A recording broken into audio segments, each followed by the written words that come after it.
a lot of the things that I used to do to myself used to feel like a very important and necessary part of the creative process. Staying up, stressing myself out about this, applying lots of pressure to myself, all this kind of stuff. I thought that it was, I thought it was needed. And so much of that stuff has fallen away. And I've realized it was habitual, it was conditioning. Hey, rebels. Okay. So I recorded this one off the back of a question that somebody asked me in a coaching group the other day. You know who you are. And it was this: Sam, how do you do all the things that you do? How do you do so much? Because it seems like you're doing more and more.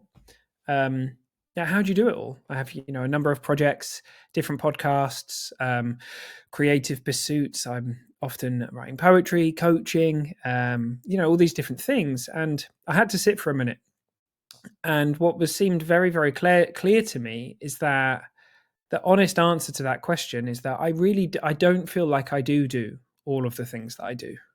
I'm really grateful to have found a space where a lot of it seems to be happening through me. And that never used to be the way, right? I used to get incredibly stressed out with the amount of things that I had to do and all these things that I would potentially need to create and make and all these different things. But these days I've sort of stopped outsourcing as much as I can to Sam and started outsourcing as much as I can to life. And so I guess that kind of looks like, well, one example I gave was on a Monday, perhaps I sit down to record podcasts or to write something.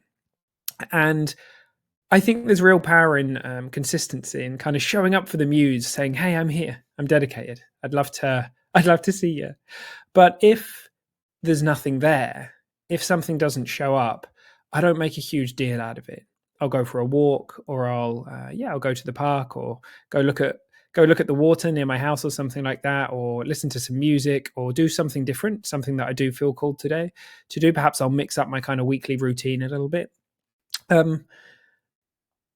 It's really lovely to know that I can do that, because previously the past version of me would have panicked and freaked out that I need to get these things done. If I don't get it done today, it's going to have a huge knock-on effect for the rest of the week.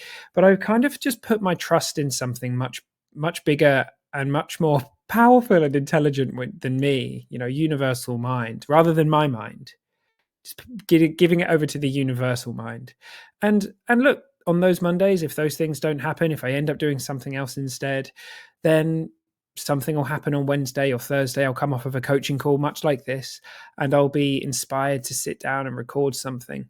And it often takes a fraction of the time, And so I feel like with a lot of the things that I do, that's the way that I've gone with it now. I've started, as I say, outsourcing these things to life instead. And what it's meant is that I feel much less, I don't really feel kind of overwhelmed by stuff. Sure, it can get busy, and it's lovely to have like a break. Like I try and have a Sunday free of technology and kind of just being a bit more in nature and that kind of stuff. Work in progress. But yeah, I feel like I'm doing more and more, and I'm connecting into creativity more and more. Here's something else that seems very, very true to me, is that there is no ceiling with creativity. Like the more creative you become, the more you share your best stuff, the more you, create in any form, there's more, right? It's a never ending, infinite well, because it's attached to, again, universal mind. It's coming from universal mind, right? Sometimes we had a lovely discussion on this call about how sometimes ideas are kind of like an amalgamation or like a collision, if you like, of two different ideas, and then something else comes through. And then there are things that occur to us that seemingly either come completely from the unconscious, or they come from life. They're a gift that comes through us. And I trust that that's going to happen a lot more now. And so there's kind of this combination between routine and trusting in someone, I said someone, I mean like an energy or life, or it depends how you want to think of it. Universal mind, the intelligence behind life, God, the creative force, source, the unmanifested. Choose your signpost, right? Trusting in that to deliver the goods. And it's like a much easier ride. I find a much easier ride. Like a lot of the things that I used to do to myself used to feel like a very important and necessary part of the creative process. Staying up, stressing myself out about this, applying lots of pressure to myself, all this kind of stuff. I thought that it was, yeah, I thought it was needed. And so much of that stuff has fallen away. And I've realized it was habitual, it was conditioning. Um, and it's not that all of our conditioning is bad or anything like that. I mean, I'm going to record a podcast about that soon, actually.